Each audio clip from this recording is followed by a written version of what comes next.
His name is Alex Negrete. And yeah, no, he was very heavily involved with the creativity and everything from day one. So him and I like came in, worked together on the project, funded it together, things of that nature. And he stayed with the project until about 2017, I think, give or take. Mm-hmm. Yeah. And from there, that's when I took over like pretty much everything from operational perspective. Right. And how did that kind of get started? Like, what was, I guess, the kernel of the seed that became this idea? Was that mostly you, or how did that work? Um, that's a very good question, and I think it really depends on kind of the order of events that you want to kind of follow. So from my perspective, at this time, I was roommates with Alex. Mm. Moved out to Los Angeles. This is back in the day. Sorry if you hear background noise or anything. Oh no, you're good. Yeah, this is back in the day when Maker Studios and the cinema and all the other MCNs were starting up, and YouTubers were moving out to Los Angeles. And Alex and I were roommates with another YouTuber, and Alex was already doing animated projects that were being funded or sponsored by BBC to promote Doctor Who. And Oh, I was just doing my own type of bullshit, like just kind of ranting and raving at a camera in the bathroom. Just doing really basic, cringy YouTube bullshit. right. And Alex had approached me. He's like, "Hey, I really want to do animation. I really want to turn this something long term. Do you have an idea that we could go 50-50 in on?" And I was like, "Hey, in my last video, I asked people what their best Yamama joke was, and there's 20,000 comments. And every time I read a Yamama joke, I think of it as a cartoon." And that's how I kind of was presented the situation, and I pitched it back to him, and we ran with it. Yeah, Right. that is really cool. Hmm. Didn't know there Yeah. was this much lore. Yeah. Just thought y'all went with it. Thought y'all just went with the flow. I mean, it was kind of a flow because I've always loved animation. I actually started out on YouTube as a YouTuber, as an artist. I drew a lot of other YouTubers, Mm. and I had considered going to Cal Arts at one point for animation. It was either that or go to law school. I had a couple different paths, Oh. and since I did YouTube instead, Alex and I would just hang out at night after doing our projects, smoke a little weed, and I would pull up cartoons like Samurai Jack. And I'd be like, "Hey man, look at this art style, look at the way they do the animation." And I think that kind of made him come back to me and say, "Hey, I want to do a cartoon, and you seem like the right guy to kind of work with." That's so funny. Well, You're sitting there getting stoned, smoking weed, watching Samurai Jack, and you're like, Brody Fox, that's a really good idea for this like really uh, serious artistic cartoon. Whoa. Not quite like that, almost. Hmm. I think people, the thing is, like, when we came up with the idea, I mean, we knew Yamama jokes were kind of cringe in of itself, but they were also funny, immature humor. Right. And the idea of Brody Fox was really kind of based around the best voice to tell the jokes. Hmm. And my notes was, hey, I really want somebody who thinks these are the best jokes in the world. And it's not because they're great jokes, it's because of the way that he tells the jokes, because they think they're great jokes. And it's like this dude who never outgrew his college stage in his life, right? Like an overgrown frat Right. boy entering his 30s, like Yeah. a parody of a YouTuber. No, that's true because you Nice. look at Brody Fox's design and like he does dress and act like a college student, but he's very clearly older than that. He's like 38, so that is funny. I didn't think about that. Yeah, That's me, yeah, me in it's, my youth. yeah. No, it was always meant to kind of be a parody of like self-awareness, douchebag YouTube type stuff. And sure enough, this happened back in 2011, and now you kind of look at Brody Fox, and it's like, oh shit, there are influencers that do act like this guy. That's true. Yeah, that's wild. That's got to be weird to see though. Like a character who you thought was exaggerated just exists as a real person somewhere. Like Jake Paul and Logan Paul. Yeah, that's exactly what I was thinking too. I didn't want to say, but yeah. Yeah. Wasn't even thinking that. I guess so. Yeah. Yeah, I don't know. It's fun. You try to have fun with it. It's I don't know. It just kind of collectively came together. I think Brody Fox is like a little bit of everybody on the team that was ever touched or involved with the project. Mm. And so in many ways, people think of like Brody Fox as like this surface level douchebag. But if you look at the jokes and you look at the individual moments, you realize, okay, he gets shit on a lot. He deals with like a lot of situations he shouldn't be in. He's a big nerd. He's very like he has a lot of anger issues, but he's also like a very lovable guy who cares about people. And I think in a lot of ways, anybody could potentially find a little bit of themselves within Brody Fox, depending on what joke they watch or what moment they see. Right. Yeah, absolutely. It's true. We all love your mama jokes. It's We universal. all And got a there's so little. many. There's so many Yeah. Yo Mama jokes that you could do it forever. It's a really good idea. Infinite your mama jokes.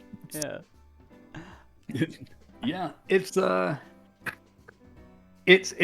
odd thing because you almost think there's really not that many, but every time something new comes around, it doesn't matter if it's like a new movie or a new IP or show or even a new generation. This is the way people construct or reconstruct a Yumama joke. Yeah.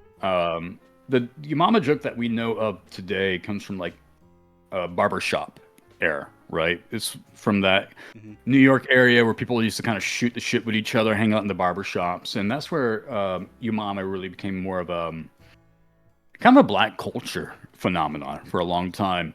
And then it became more mainstream in the 1990s through In Living Color, which is pretty much like Jim Carrey, Eddie Murphy, those guys, right? Yeah.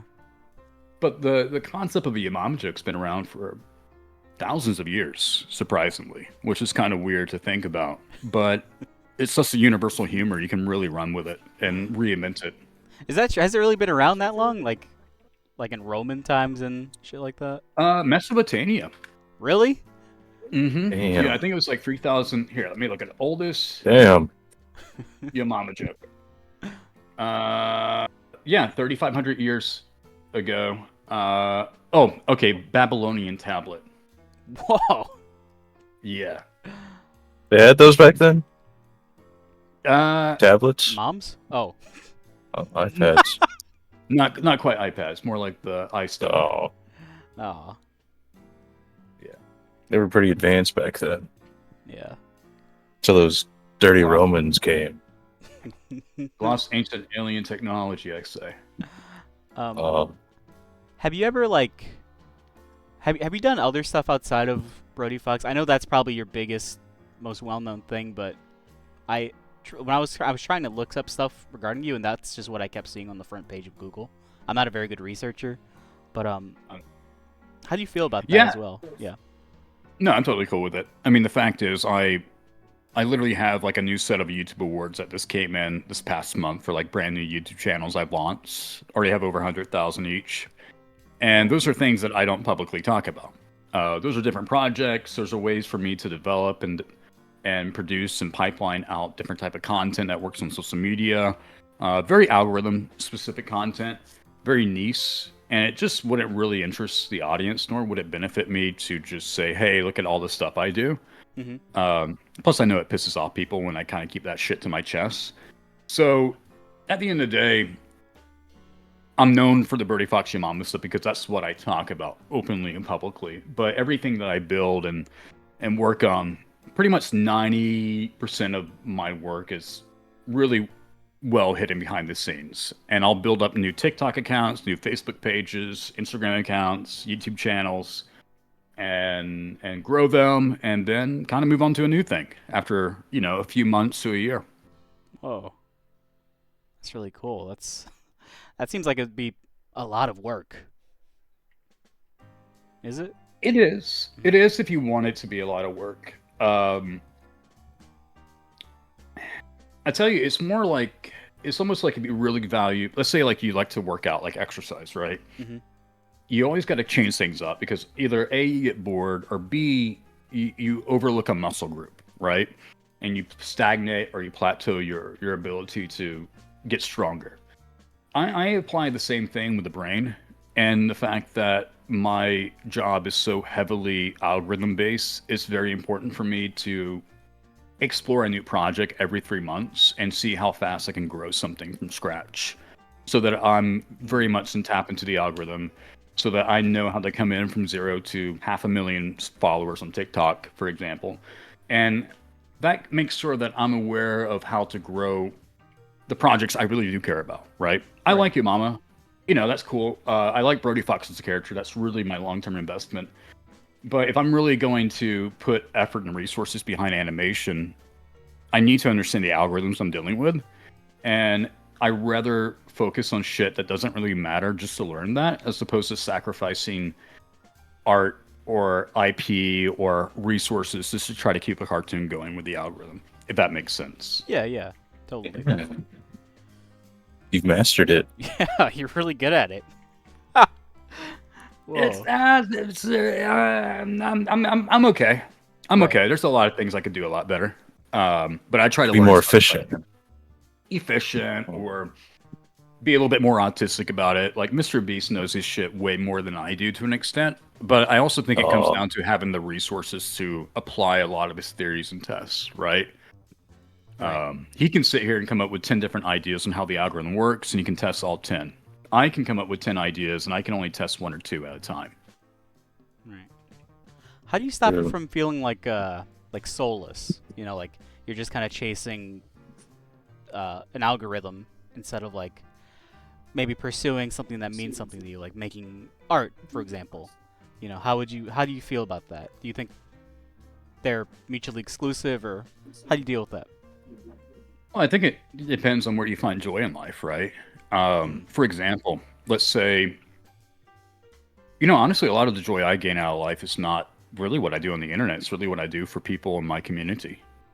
Um, I rather be in a position to where I can make money off the internet doing a bunch of stupid bullshit that people can not or ever associate me with, and then use that money and go, okay, cool. I can buy like $500 worth of canned food goods from my local food kitchen. I can go out and like help out some local homeless communities and put them in a hotel for a weekend. Those things are like the stuff that really matter to me. And it's not the type of stuff that I like to broadcast because that would just be really weird. I don't want to be one of those YouTubers that film themselves helping out the homeless. Right. But I find joy in the way that I can provide for people in my life, whether it's family members, friends, local communities, strangers, and that's where I find the soul, if that makes sense. Even if I got to be soulless for a moment in the artwork. Sure, sure, yeah. I get that. It's the law of equivalent exchange. Yeah, try to do good for people when you can do good. You know. Yo Yeah. mama's so fat! When Whoa. Thanos snapped, she formed her own desert! Brody, shut Thank up, you. dude. We're trying to talk here. Thank you, Brody. Fun. Thank you, Brody. Number one. Was that Brody number one? That was Brody number 2. I mean, I don't know. Let's move on. I feel like Cat in the Hat over here with Brody 1 and Brody 2. Let's ignore that. That was weird. It was actually a good joke. Good creative joke. So, it's interesting because I've talked to a lot of people because I immediately started bragging about how, you had retweeted me and all that and you started following me. I was like, oh my, wow. And everyone kind of had the same response of, oh my God, I used to watch that guy when I was a kid. Which is wild to me because in truth, I had known a bit about it, but, I wasn't too into animation as a kid, so you watch one or two and you're like, that's funny, and then you move on. But there are people who are really passionate about it, ranging from like teenagers to people saying they watched you when they were like 7, who are now like in their teens. How does that feel to you to have so many people like you've left an impact on these people, very young, very formative? That's got to be kind of wild.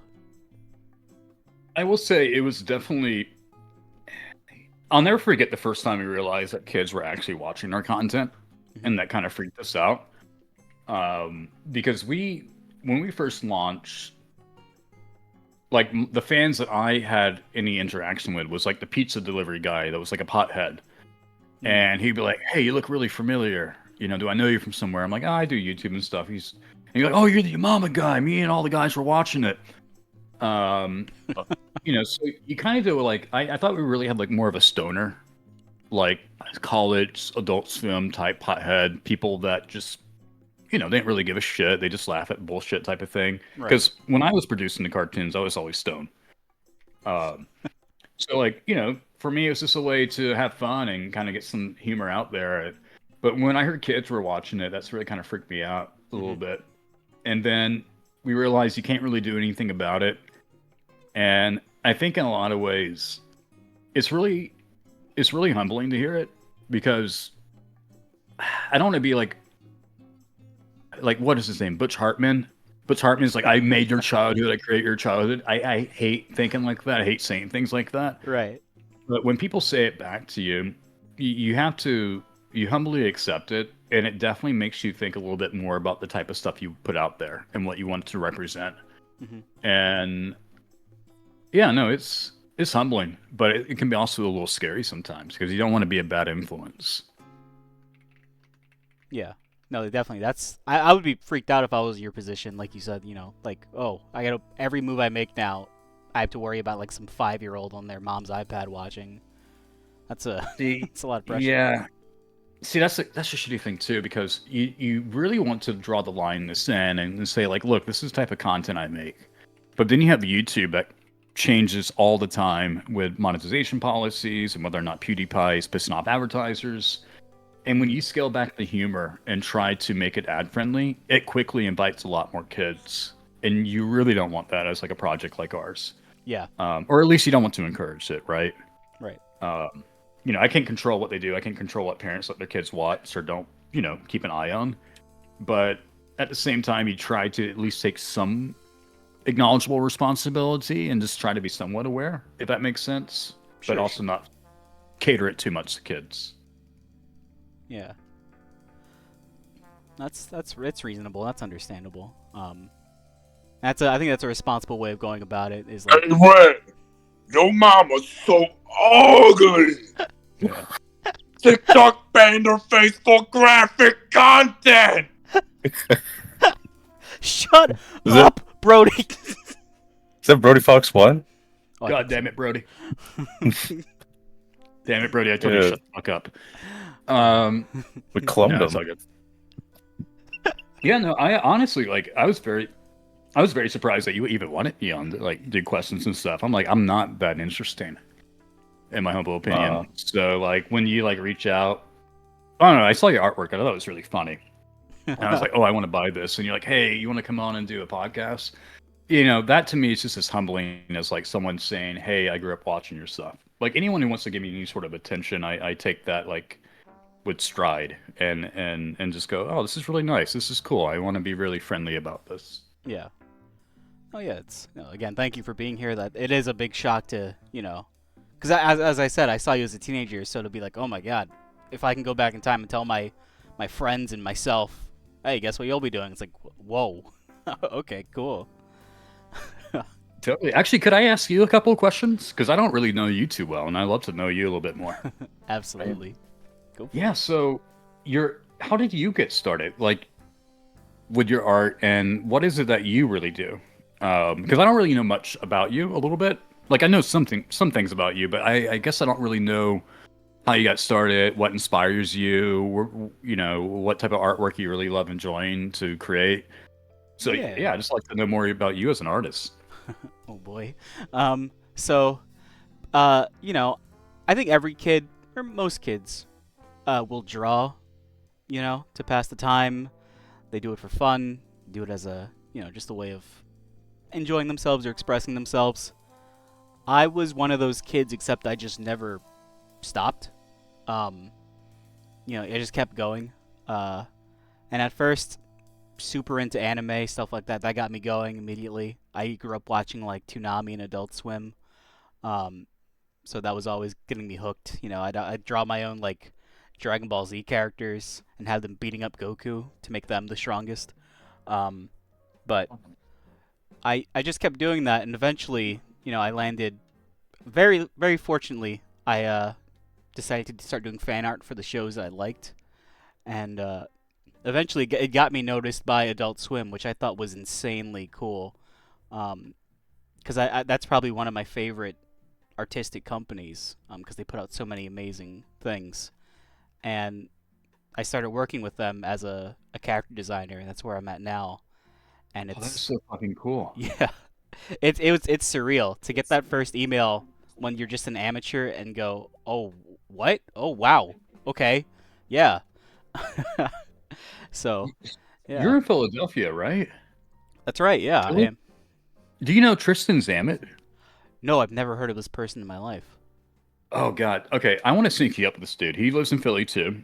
Oh my god. I known him for a long time. From like he was like one of those YouTuber dudes that taught himself animation, Whoa. and now he does like animation for all these record labels. Everybody from like Marshmello to Juice World, and he's a local to your area, and I think the two of you would get along really well.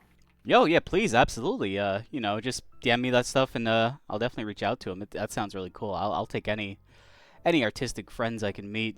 That's kind of my whole thing. Is I just really like talking to other artists and people who make things. So. You're networking. Look at that. We're so proud of you. Oh boy. Yeah, I'll pull up his stuff real quick and send it over to you. But you said you're a character designer. What shows do you design for? Yeah. So, I work for right now. I work for Smiling Friends. I don't know if you've heard of that. Yeah, yeah. And that's kind of Dude. Yeah. What's the character that you design? So okay, yeah, this is interesting. I just came on for season 3. Okay. I guess they started hiring a bunch of fan artists, taking a shot, which I thought was really really cool of them to do. Because like I'm a complete amateur, I have no degree, no experience, but from what I understand, the creators were very very good about like getting these people and giving these people a chance, which is insane. And I'm very thankful for it. But yeah, I'm currently working on season 3, so you'll see my stuff when it comes out in October. And it's been a really insane. I've met so many people because of this, and it's genuinely been one of like the highlights of my life, and it's really exciting. And I hope when season 3 comes out, it's not known as the worst season. But yeah, that's Crossing my fingers. yeah. That's Really what cool, I do. man. I'm very excited for you. When that season drops, you gotta drop some posts on your character designs and your thought process and stuff. That'd be really cool to read and look more into. Oh yeah, absolutely. Have you seen the show? Do you like it? I haven't quite seen it yet. I like to binge watch stuff. So I like to sit down and kind of see things over a course of like 2 or 3 seasons. Right. So I might binge watch it soon, but I kind of want to give it one more season. I like to just have like a good weekend of stuff to watch. Yeah, that's fair. I believe the episodes are only like 10 minutes, if that. So, by the time season 3 comes out, you'll at least have a day's worth of stuff to go through. Yeah, that'd be exciting. Yeah. You should watch it. I think you'd like it.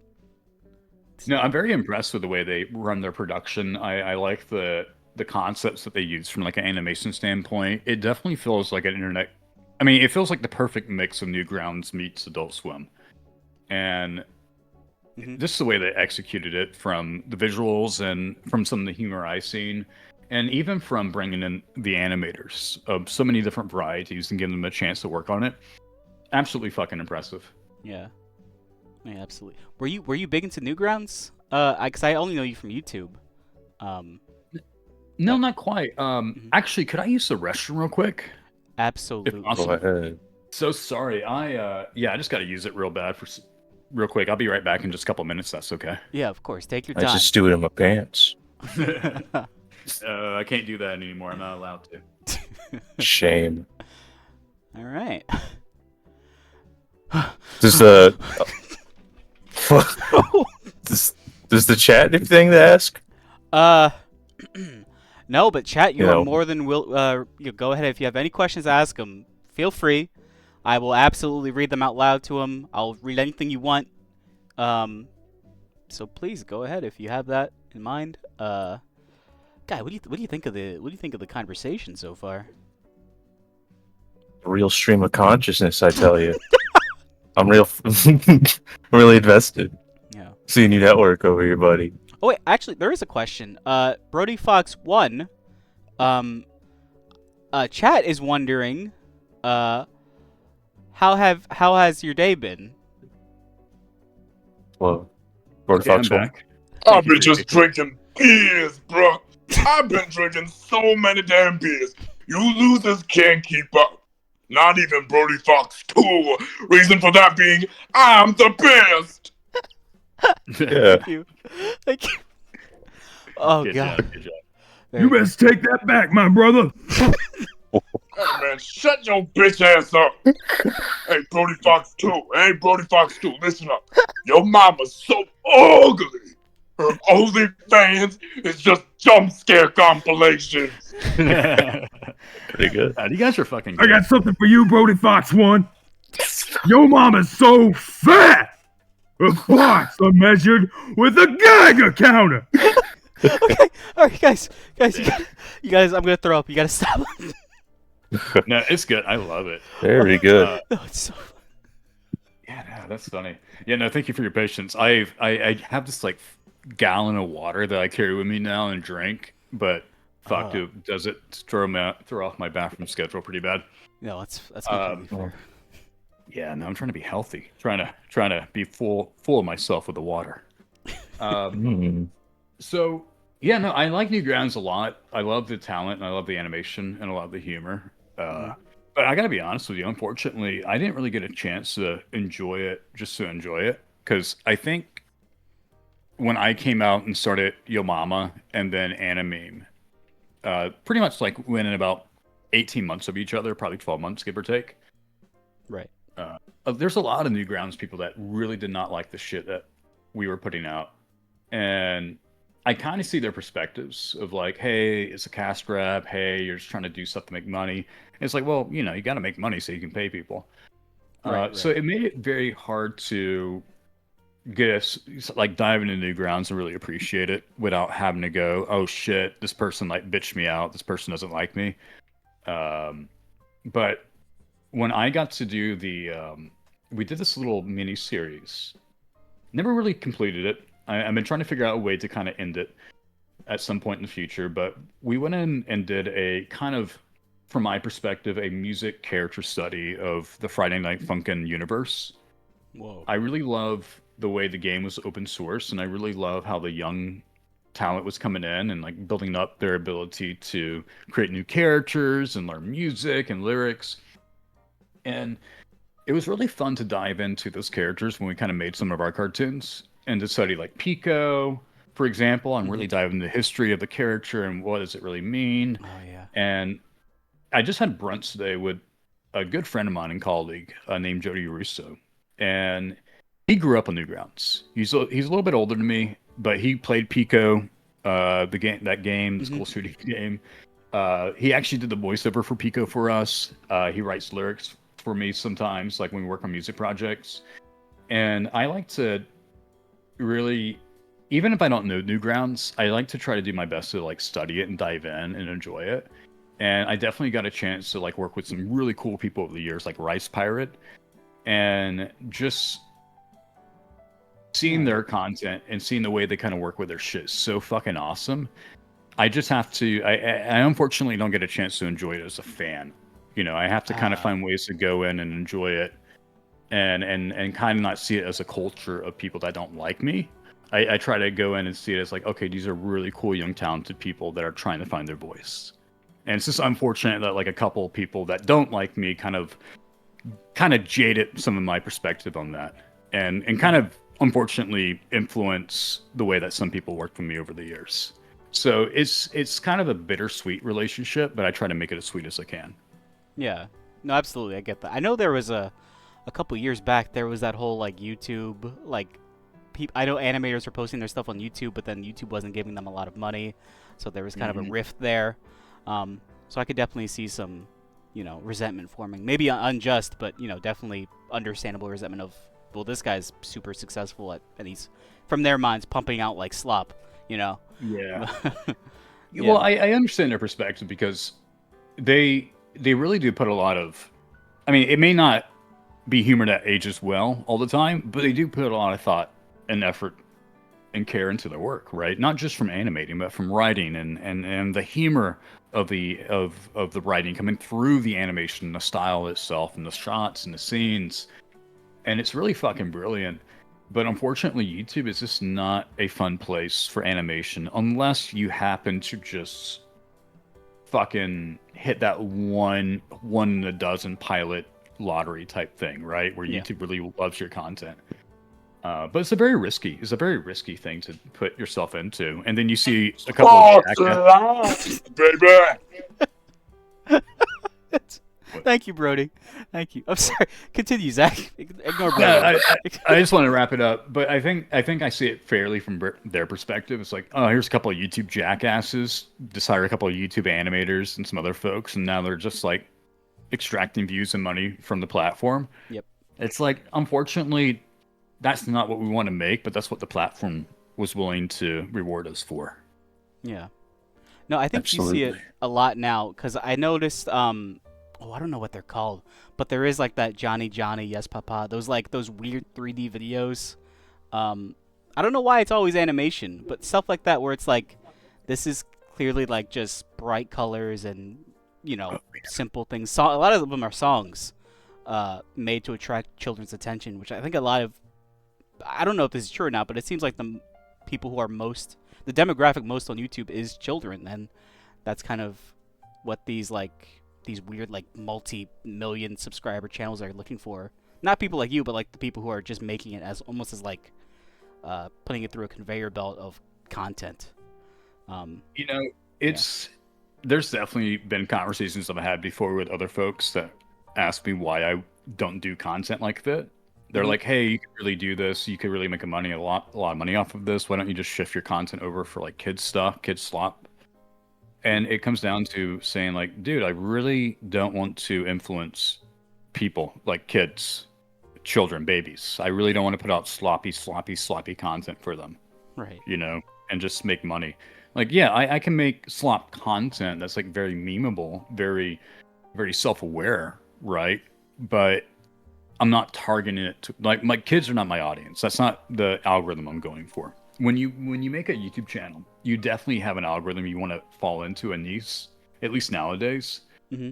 And I'm not a child psychologist. I don't have a background in Mr. Rogers,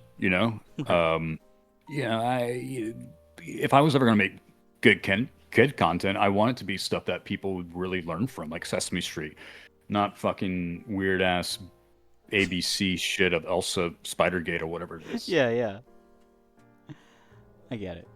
No, that's cool. That's noble. Yeah. That's very good. Guy, did you have any questions? Yeah. I kind of want to ask about this bodysuit. Oh yeah. This Brody Fox bodysuit. Tell me, is it natural? Did you get Brock Baker to get buff to wear this bodysuit? Is that all natural? I mean, you said it yourself. It's a bodysuit. I guess so. But I Who mean, like, the fuck is putting me on? Yeah. I mean, I'm like, too beautiful for any of you bitches. Shut your bitch ass up. Sorry, Brody. I guess my follow up is Brody Fox canonically, is he natural? Does he take steroids? Oh, That's a good question. Natural. whoa. It's natural. Yeah. It's nice. Yeah, It's good to know. He's natural. Sorry, Maddie, bitch. Yeah, the whole Brody Fox bodysuit thing was so funny. I basically became friends with a makeup artist in our industry, kind of like LA industry, if you will. Yep. She mostly works on music videos and things. She did things for like Doja Cat, Marshmello, and we kind of like just always joked about like what it would look like to bring Brody Fox to life. Oh. And the thing that people, so this is really interesting business insight I could give you, at least from a tax perspective.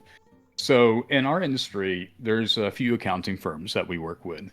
Semaphore is one of them. Semaphore is like the company that brokered the deal between Philip DeFranco's company, whatever it was called at the time, and Discovery Network. So they do a lot of taxes, accounting for content influencers like me, companies like MCNs, and helps people. They bring in like a bunch of umbrella services. So it's like accounting, taxes, insurance, everything, right? It's like a big umbrella operation. Well, what they do every year is they outline how the tax laws and codes work, and they say, hey, you can spend X% on this. So they go, hey, based on tax laws, you can do like 10% of your expenses on traveling, right? As long as it's, related to work. And so one year I had hit like a cap for how much I could pay for like the work I usually do. So contracting work can only go up for like so much amount of work on a certain thing. But when you start to get into things like wardrobe and makeup, that enters like a whole different category of percentage points that you can write off. And so I needed some extra expenses, and I really wanted to add more content to our pipeline. And I kind of put out the fillers for it. And my friend had reached out, Tara, and she's like, hey, I could do this for like $10,000. And this is what it would kind of look like. So Brock and I talked about it. We're like, okay, this sounds really cool. This gives me a chance to pay you some more money and also create some more content with you, but keep it within the tax budget I have to work with. And yeah, it was a process because he had to go in, sit there for like hours with his face being covered with a bunch of shit to mold a mask. And then that bodysuit's really fucking heavy. I think it's like 25, 30 pounds. Oh. Yeah, it's heavy. Like moving that fucking thing's a bitch for me sometimes. Because you just don't really, it's just the weight. You gotta, honestly, you can't pick it up by the coat hanger it sits on. You gotta hold it from like the center. Right. Otherwise, it just like fucks up your shoulders a little bit if you're not careful with it. And Brock would wear that. I think we put it in him twice. So makeup would take about hour and a half. Getting him all set up. And then we would do it for probably like an hour and a half, couple hours. However he's feeling, right? And then, when we take it off, he's sweating. It's like, it's just fucking crazy. And it definitely looks ugly as fuck. It's definitely one of the ugliest things we ever did, but it's so funny. I think it works with his humor and the way that Brock's like to improvise. It's like a self-awareness to it. Absolutely. To piggyback on that, do you think, you Yo, paid $10,000? So fat! She sat on a quarter, and a booger shot out of George Washington's nose. It's pretty good. So anyway, do you think you said about $10,000 it cost to make this? With Brock Baker's sweat, do you think that price has increased or decreased?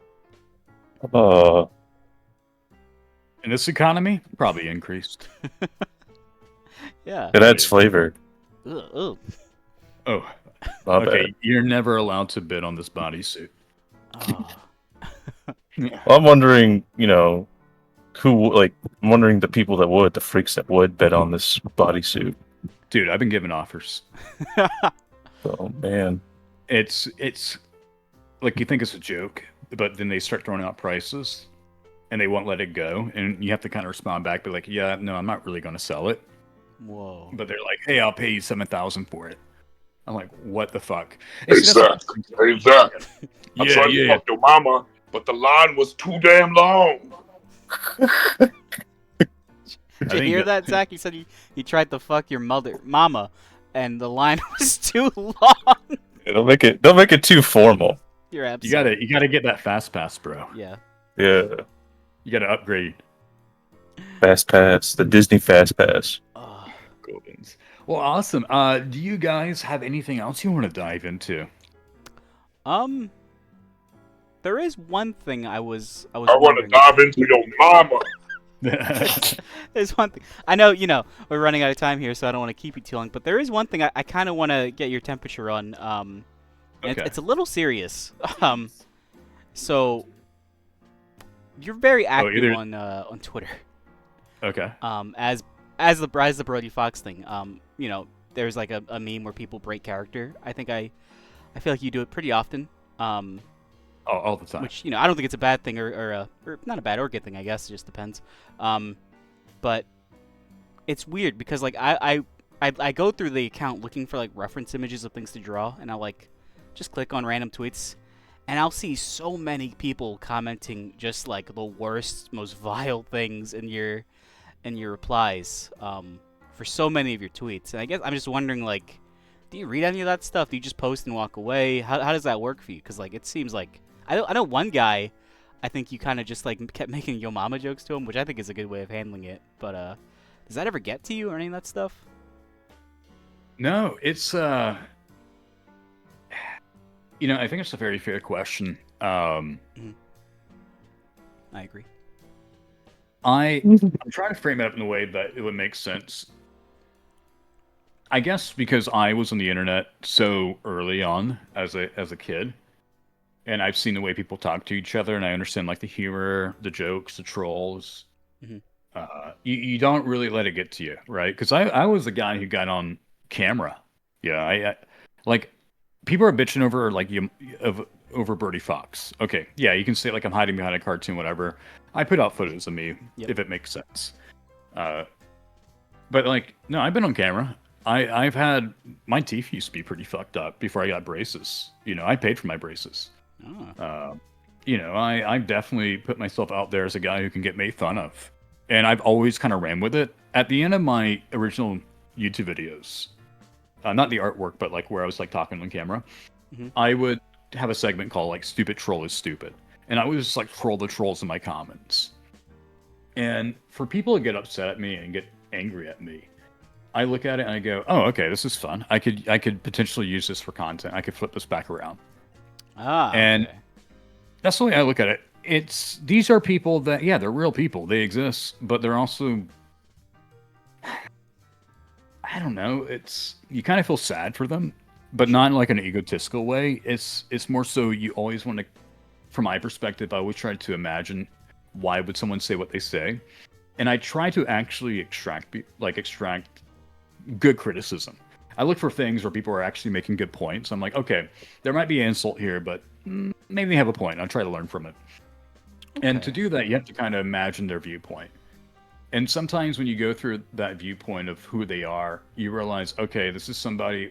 Why is somebody dressed up as a femboy but getting mad at me for just being okay with trans rights? I don't understand it. Right. I don't, from a common sense perspective. And I'm an insult guy. I like jokes. I'm liberal, but I love good humor. I love fucking around. I love pushing the edge. And to me, I just see it as like, yeah, I'm gonna flip it. I'm gonna run with it. And I think I just recently kind of caught my rhythm again, because I really wanted to walk away from Twitter for a long time because I just don't like the platform. But I can't make you mama jokes in Blue Sky. I don't think. I think I'll get banned pretty fucking quick with half the shit I say. Right. And when people make that shit, you can let it affect you, but I think if you're in a good place in life, you're happy. Like, I can turn around and like fuck around with Transformers. I can go out and walk to the beach. I could put on some anime. I can smoke some weed, or I could just dive into it. And if it ever gets to me, because sometimes it does, it can get to you like once in a while. Sure. But it's not because of what they're saying. It might be because of who's saying it.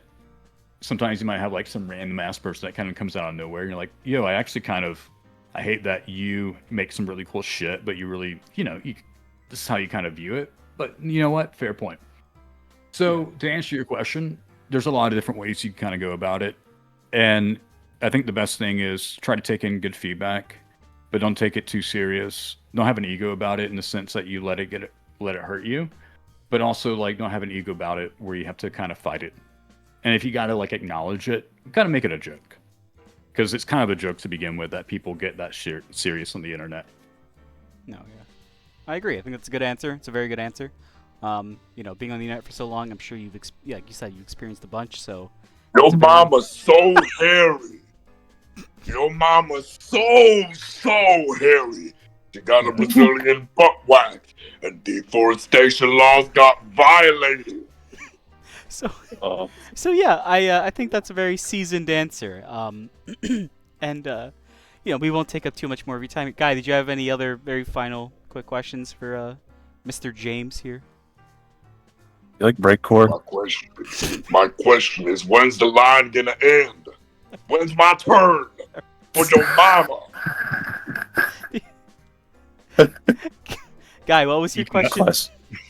I asked if you like breakcore, You seem like a breakcore guy.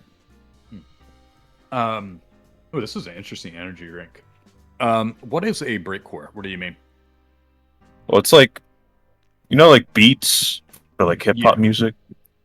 It's all like that, but faster and way more schizophrenic.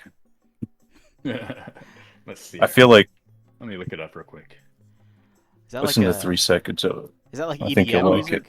Electronic dance music from mid to late 90s. Not really.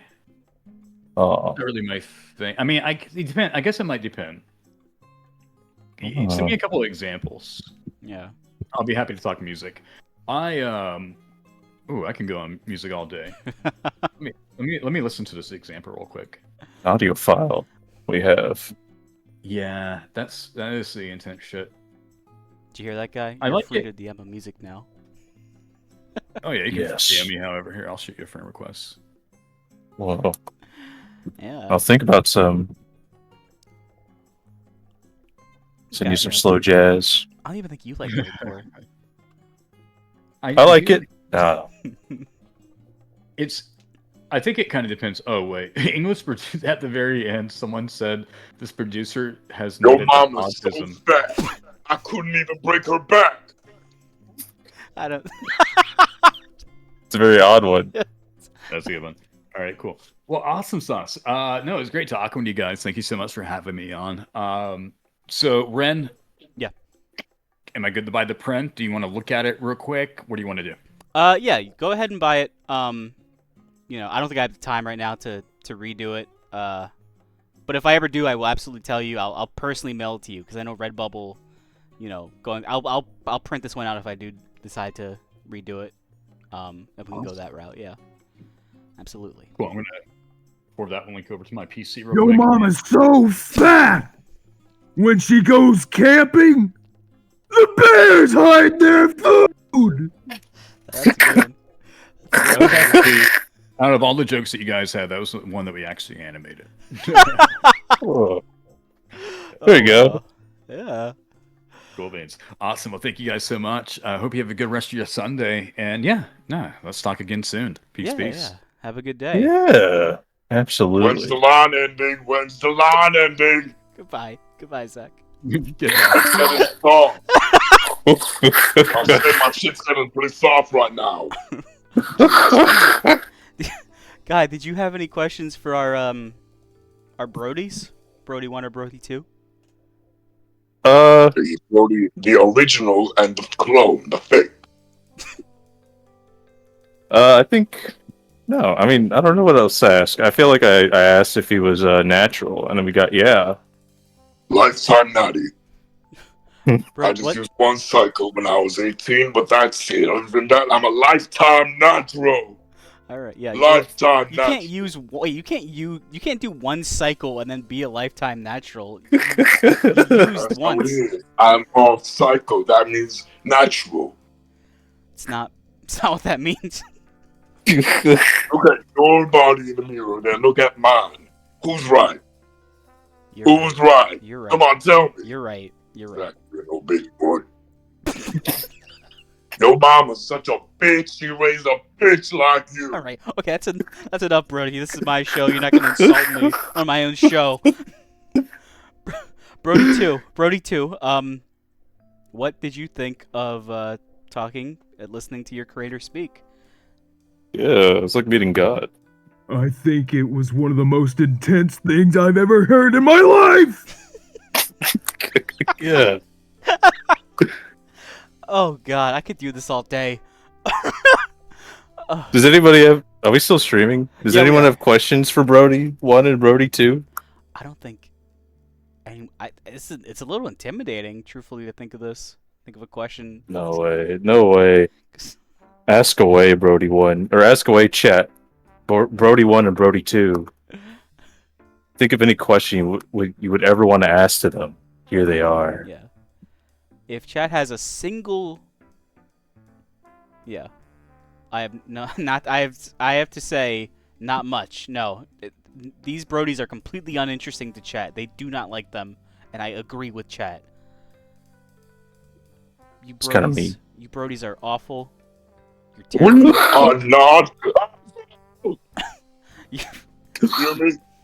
You're two of the worst, most despicable people We I've ever. are not awful. Okay, all right. I'm sorry. Jesus. That's like I'm back in high school. I'm just being bullied. Well, he's a bully. Yeah, that's true. Yeah, I guess he tells your mama jokes for a fucking living. You mean natural selection? All right. Okay. So if you look at it. All right. That's enough. That's enough out of you. Thank you everyone for watching the stream. Thank you, Guy, for being here. I know Good It's been a Draws. pleasure. Yeah. I think he's just dead. Yeah. I Actually, think he died. could both Brodies aim this next? Could you tell a Yo Mama joke and aim it towards Good Draws, who is another person who could not be here today?